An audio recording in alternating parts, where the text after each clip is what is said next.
What was meant to be a dream vacation quickly turned into a global controversy.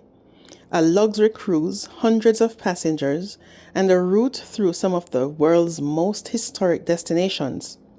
But for many on board, this wasn't just a getaway. It was a celebration of identity. And for some countries, that celebration was a problem.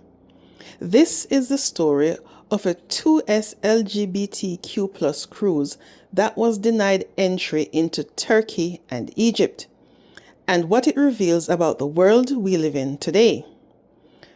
The cruise was marketed as an inclusive, safe, and celebratory space, a floating community. Passengers included couples, friends, and solo travelers, many from North America, who saw this as more than just travel. It was freedom. Freedom to be open, freedom to be visible, freedom to exist without fear. These cruises aren't new.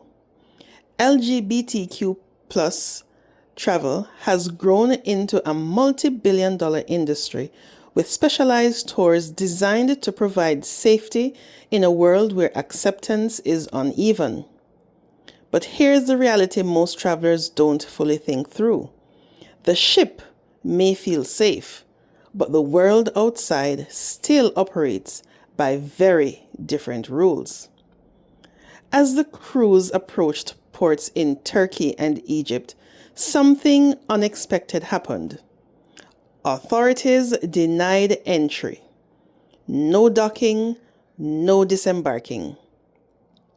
Passengers who had planned excursions, cultural visits, and once-in-a-lifetime experiences were suddenly stuck on board.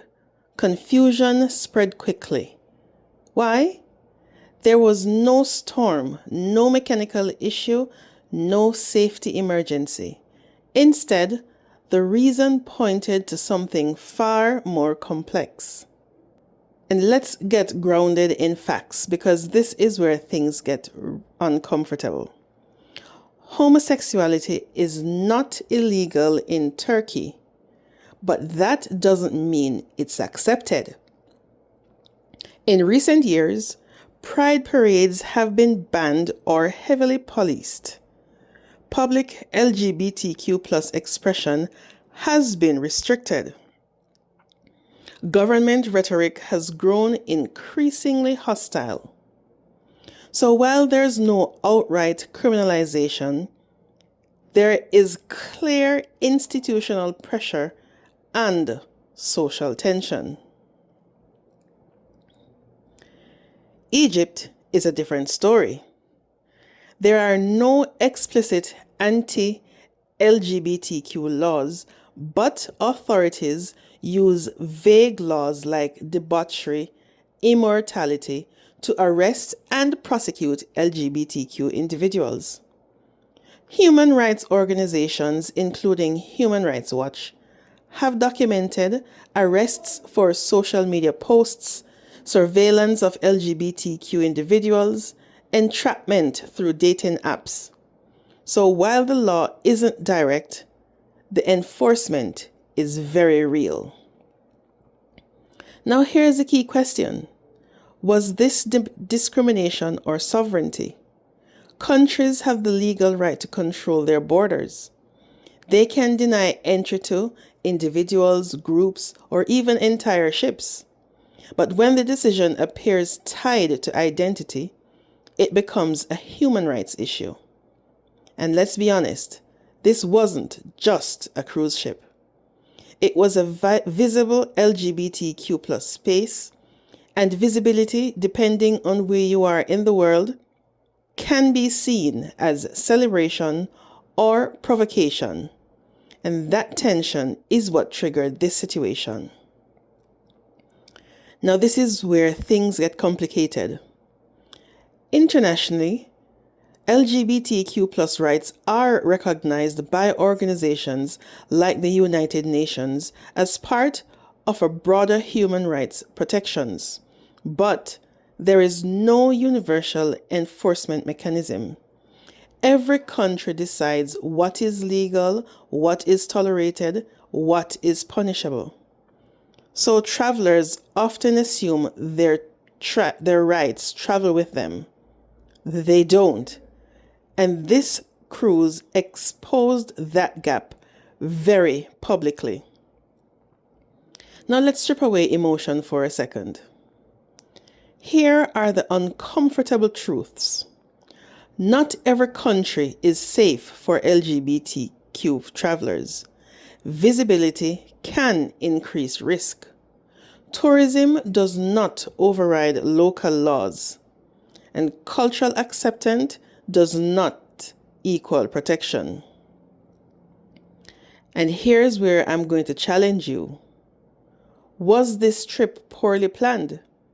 Because this wasn't unpredictable. Travel advisories, including those from Government of Canada, often warn about LGBTQ plus risks in certain regions. So the real question becomes, should companies be offering routes like this? Or are they prioritizing profit over safety? Now, this story isn't just about this one cruise. It's about a divided world.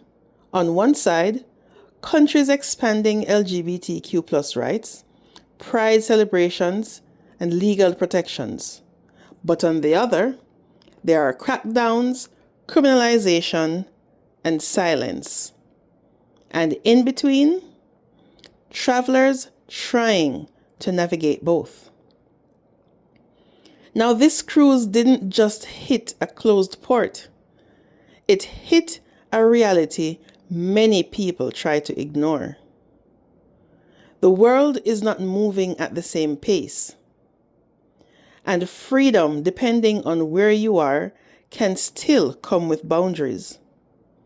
So, if you're traveling, do your research, know your risks, understand the laws, because once you leave your country, you're playing by someone else's rules. Now, if this story made you think, remember to hit subscribe and follow this channel for more videos like this, because the world is changing fast and not always in the way you expect. Let me know your thoughts about this in the comment section, guys. And as always, thank you for watching. And please remember to like, share, and subscribe to this channel. Catch you on the next one.